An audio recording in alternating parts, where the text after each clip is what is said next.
This chapter, y'all, tugs on my heartstrings. I can do this. I can do this. Right? I want to tell her story. Not that her is like a real person, but you know what I mean. Definitely her experiences are ones that are shared. And that's what I want to be getting across. Let me see if I can make this a little bigger. There we go. Chapter 7. My first quarter at Lowood seemed an age, and not the golden age either. It comprised an irksome struggle with difficulties in habituating myself to new rules and unwanted tasks. The fear of failure in these points harassed me worse than the physical hardships of my lot, though these were no trifles. During January, February, and part of March, the deep snows, and after their melting, the almost impassable roads, preventing our stirring beyond the garden walls, except to go to church. But within these limits we had to pass an hour every day in the open air. Our clothing was insufficient to protect us from the severe cold. We had no boots. The snow got into our shoes and melted there. Our ungloved hands became numbed and covered with chilly blains, as were our feet. I remember well the distracting irritation I endured from this cause every morning, when my feet inflamed, and the torture of thrusting the swelled, raw, and stiff toes into my shoes in the morning. Then the scanty supply of food was distressing. With the keen appetites of growing children, we had scarcely sufficient to keep alive a delicate invalid. From this deficiency of nourishment resulted an abuse which pressed hardly on the younger pupils. Whenever the famished great girls had an opportunity, they would coax or menace the little ones out of their portion. Many a time I have shared between two claimants the precious morsel of brown bread distributed at tea-time, and after relinquishing to a third half of the contents of my mug of coffee, I have swallowed the remainder with an accompaniment of secret tears, forced from me by the exigency of hunger. Sundays were dreary days in that wintry season. We had to walk 2 miles to Brocklebridge Church, where our patron officiated. We set out cold. We arrived at church colder. During the morning service we became almost paralyzed. It was too far to return to dinner, and an allowance of cold meat and bread in the same penurious proportion observed in our ordinary meals was served round between the services. At the close of the afternoon service we returned by an exposed and hilly road, with a bitter wind blew, blowing over a range of snowy summits to the north, almost flayed the skin from our faces. I can remember Miss Temple walking lightly and rapidly along our drooping line. Her plaid cloak, which the frosty wind fluttered, gathered close about her, and encouraging us, by precept and example, to keep up our spirits, and march forward, as she said, like stalwart soldiers. The other teachers, poor things, were generally themselves too much dejected to attempt the task of cheering others. How we longed for the light and heat of a blazing fire when we got back, but, to the little ones at least, this was denied.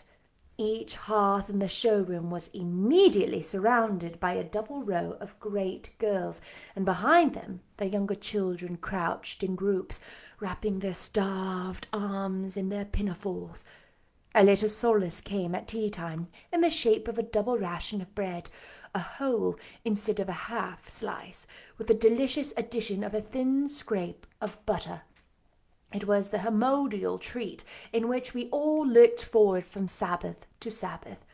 I generally contrived to reserve a moiety of this bounteous repast for myself, but the remainder I was invariably obliged to part with.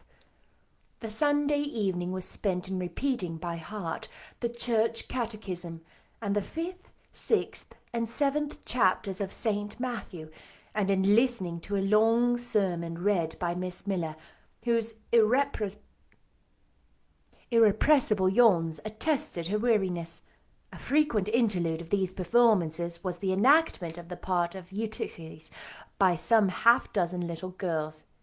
Eutychus, by half some dozen of girls, who, overpowered with sleep, would fall down, if not out of the third loft, yet off of the fourth room, and be taken up half dead. The remedy was to thrust them forward into the centre of the schoolroom, and oblige them to stand there till the sermon was finished. Sometimes their feet failed them, and they sank together in a heap. They were then propped up with the monitor's high stools. I have not yet alluded to the visits of Mr. Brocklehurst, and indeed that gentleman was from home during the greater part from the first month after my arrival, perhaps prolonging his stay with his friend the Archdeacon. His absence was a relief to me. I need not say that I had my own reasons for dreading his coming, but come he did at last. One afternoon, I had then been 3 weeks at Lowood, as I was sitting with a slate in my hand, puzzling over a sum in long division, my eyes, raised in abstraction to the window, caught sight of a figure just passing. I recognized almost instinctively that gaunt outline, and when, 2 minutes after, all the school, teachers included, rose in mass, it was not necessary for me to look up in order to ascertain whose entrance they thus greeted.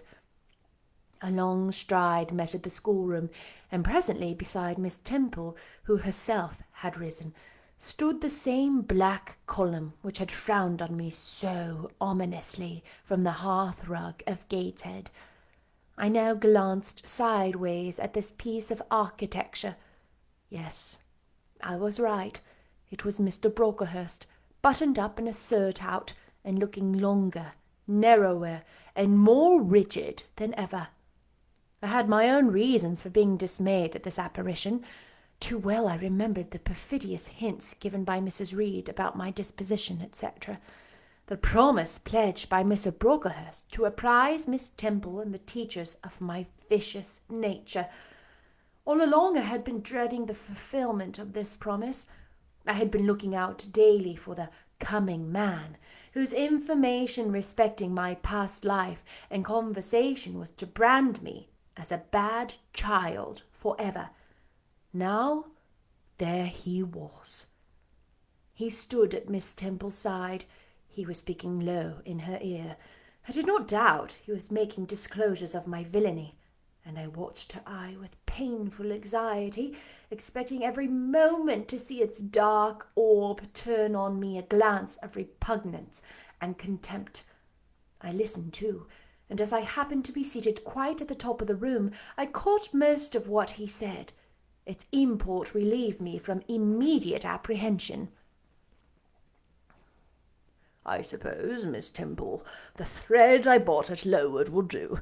It struck me that it would be just of the quality for the calico chemises, and I sorted the needles to match.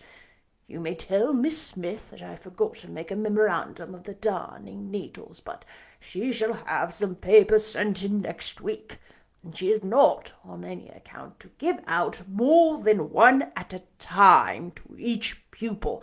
If they have more, they are apt to be careless and lose them.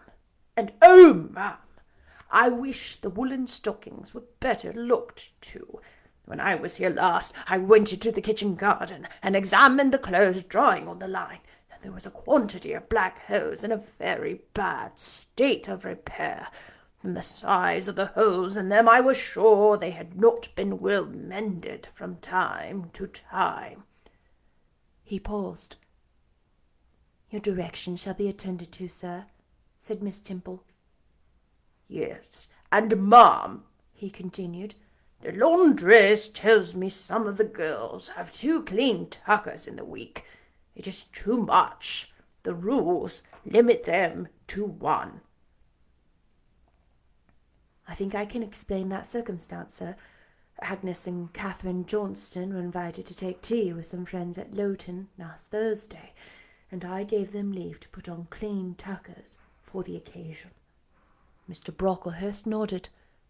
"Well, For once it may pass, but please do not let the circumstance occur too often. And there is another thing which surprised me. I find, in settling accounts with the housekeeper, that a lunch consisting of bread and cheese has been twice served out of the girls during the past fortnight. How is this?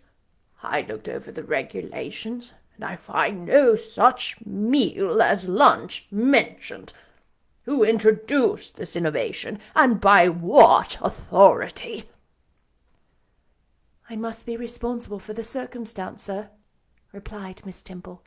The breakfast was so ill prepared that the pupils could not possibly eat it, and I dared not allow them to remain fasting till dinner time. Madam, allow me an instant. You are aware that my plan in bringing up these girls is not to accustom them to habits of luxury and indulgence, but to render them hardy, patient, self-denying. Should any little accidental disappointment of the appetite occur, such as the spoiling of a meal, the overdressing of a dish, the incident ought not to be neutralized by replacing with something more delicate the comfort lost, thus pampering the body and obviating the aim of this institution. It ought to be improved to the spiritual edification of the pupils by encouraging them to evince fortitude under temporary privation. A brief address on those occasions would not be mistimed, wherein a judicious instructor would take the opportunity of referring to the sufferings of the primitive Christians, to the torments of martyrs, to the extortions of our blessed Lord himself, calling upon his disciples to take up their cross and follow him, to his warnings that man shall not live by bread alone, but by every word that proceedeth out of the mouth of God, to his divine consolations. If ye suffer hunger or thirst for my sake, happy are ye. Oh, madam, when you put bread and cheese instead of burnt porridge into these children's mouths, you may indeed feed their vile bodies, but you little think how you starve their immortal souls. Mr. Brocklehurst again paused, perhaps overcome by his feelings.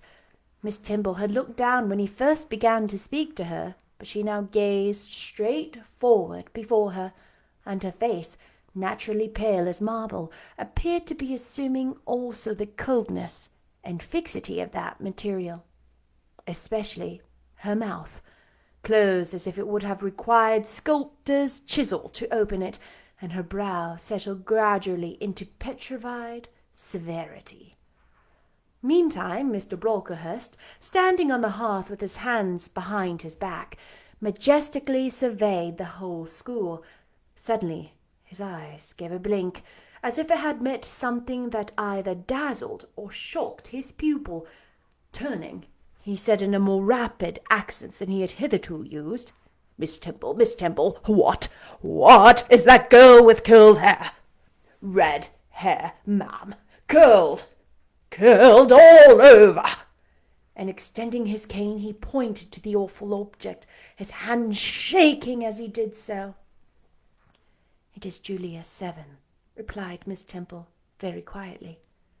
Julia 7, ma'am, and why has she or any other pupil curled hair?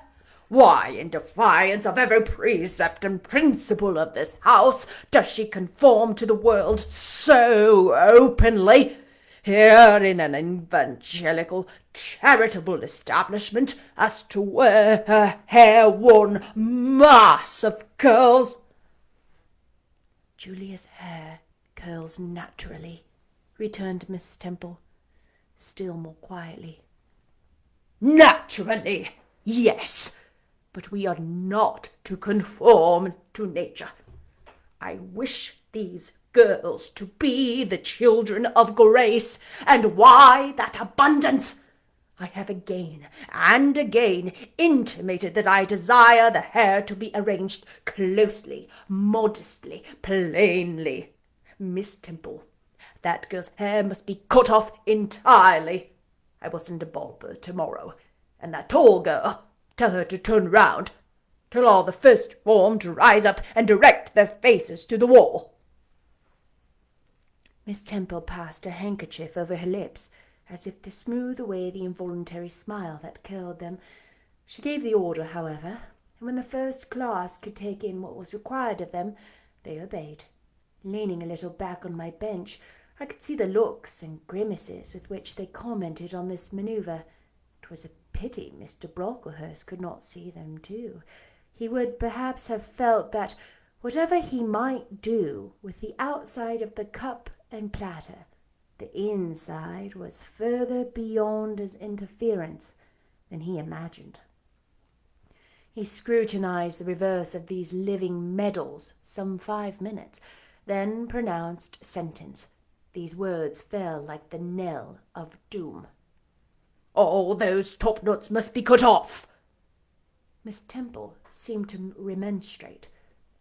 Madam, he pursued, I have a master to serve whose kingdom is not of this world. My mission is to mortify in these girls the lusts of the flesh, to teach them to clothe themselves with shamefacedness and sobriety, not with braided hair and costly apparel. And each of these young persons before us has a string of hair twisted in plaits which vanity itself might have woven. These, I repeat, must be cut off. Think of the time wasted, of... Mr. Brocklehurst was here interrupted. 3 other visitors, ladies, now entered the room.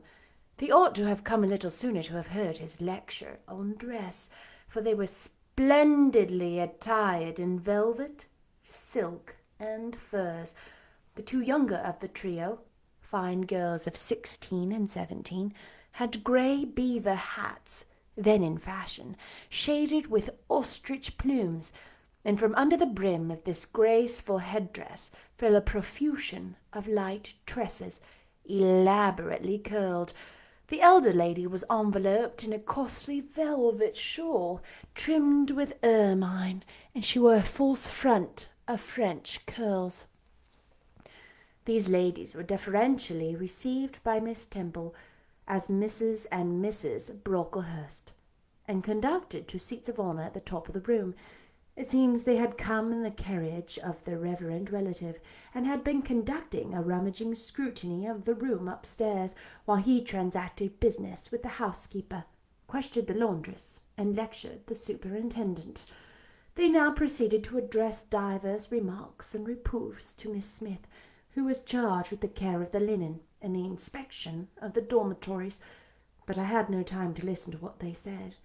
Other matters called off and enchanted my attention.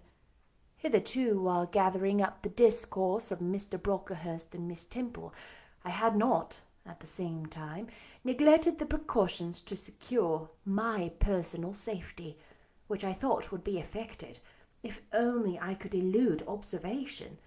To this end, I sat well back in the form, while, seeming to be busy with my sum, had held my slate in such a manner as to conceal my face. I might have escaped notice had not my treacherous slate somehow happened to slip from my hand, and falling with an obtrusive crash, directly drawn every eye upon me. I knew it was all over now, and, as I stooped to pick up the 2 fragments of slate, I rallied my forces for the worst. It came. A careless girl, said Mr. Brocklehurst, and immediately after, It is the new pupil, I perceive. And before I could draw breath, I must not forget I have a word to say respecting her. Then aloud, how loud it seemed to me, Let the child who broke her slate come forward.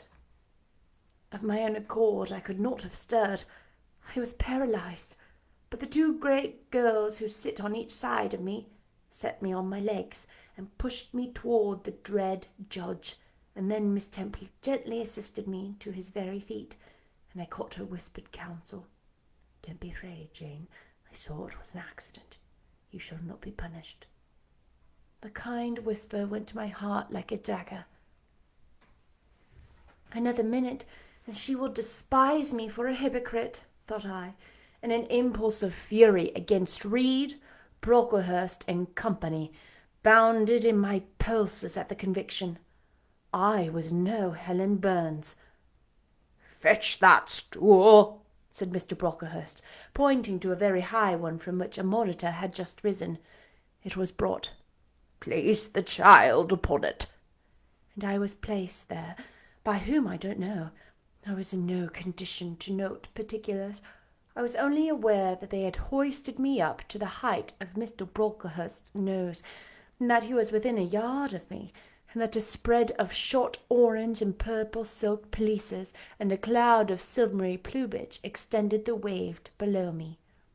Mr. Brocklehurst hemmed.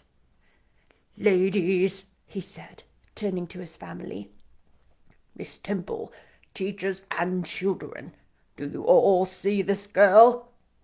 Of course they did, for I felt their eyes directed like burning glasses against my scorched skin. "You see, she is yet young. You observe she possesses the ordinary form of childhood. God has graciously given her the shape that he has given to all of us. No signal deformity points her out as a marked character. Who would think that the evil one has already found a servant and agent in her? Yet such, I grieve to say, is the case." A pause, in which I began to steady the pulse of my nerves, and to feel that the Rubicon was passed, and that the trial, no longer to be shirked, must be firmly sustained. "My dear children," pursued the black marble clergyman, with pathos, "this is a sad and melancholy occasion, for it becomes my duty to warn you that this girl, who might be one of God's own lambs, is a little castaway, not a member of the true flock, but evidently an interloper and an alien. You must be on your guard against her. You must shun her example. If necessary, avoid her company, exclude her from your sports, and shut her out from your converse. Teachers, you must watch her. Keep your eyes on her movements. Weigh well her words. Scrutinize her actions. Punish her body to save her soul. If indeed such salvation is possible, for my tongue falters while I tell it. This girl, this child, the native of a Christian land, worse than many a little heathen who says its prayers to Brahma and kneels before Juggernaut, this girl is a liar." Now came a pause of 10 minutes, during which I, by this time in perfect possession of my wits, observed all the female Brocklehursts produce their pocket handkerchiefs and apply them to their optics, while the elderly lady swayed herself to and fro, and the two younger ones whispered, "How shocking!" Mr. Brocklehurst resumed. "This I learned from her benefactress, from the pious and charitable lady who adopted her in her orphan state, reared her as her own daughter, and whose kindness, whose generosity, and this girl who gave an unhappiness repaid by ingratitude so bad, so dreadful, that at last her excellent patroness was obliged to separate her from her own young ones, fearful lest Her vicious example could contaminate their purity. She has sent here to be healed, even as the Jews of old sent their disease to be troubled in the pool of Bethesda. And teachers, superintendent, I beg of you not to allow the waters to stagnate round her." With this sublime conclusion, Mr. Brocklehurst adjusted the top button of his surtout, muttered something to his family, who rose, bowed to Miss Temple, and then all the great people sailed in state from the room. Turning at the door, my judge said, "Let her stand half an hour longer on that stool, and let no one speak to her during the remainder of the day." There was I, then mounted aloft. I, who had said I could not bear the shame of standing on my natural feet in the middle of the room, was now exposed to general view on the pedestal of infamy. What my sensations were no language can describe, but just as they all rose, stifling my breath and constricting my throat, a girl came up and passed me. In passing, she lifted her eyes. What a strange light inspired them! How the new feeling bore me up! It was as if a martyr, a hero, had passed a slave or victim and imparted strength in the transit. I mastered the rising hysteria, lifted up my head, and took a firm stand on the stool. Helen Burns asked some slight question about her work of Miss Smith, was chidden for the triviality of the inquiry, returned to her place, and smiled at me as she again went by. What a smile! I remember it now, and I know that it was the effluence of fine intellect, of true courage. It lit up her marked lineaments, her thin face, her sunken grey eye, like a reflection from the aspect of an angel. Yet at that moment Helen Burns wore on her arm the untidy badge. Scarcely an hour ago I had heard her condemned by Miss Scatcherd to a dinner of bread and water on the morrow because she had blotted an exercise on copying it out.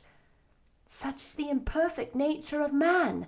Such spots are there on the disk of the clearest planet, and eyes like Miss Scatcherd's can only see those minute defects, and are blind to the full brightness of the orb. Oh, how dramatic! That was chapter 27. "I love doing Mr. Brocklehurst's accent." Oh, as a clergyman, as like an incredibly hypocritical. Don't you love when all his daughters and his wife came in and they're like, he's in the middle of a speech about how important and vital to their salvation it is for him to teach them, the girls in his school, to be modest and to not dress so, and not even allow natural curls in their hair. And then in walks his wife and his own daughters, and they are dressed to the nine with crazy ornate curls. It was hard not to roll my eyes while reading. I will see you tomorrow. No, the next day, Wednesday, with chapter 8. Bye-bye. Bye-bye. Thank you. Bye-bye.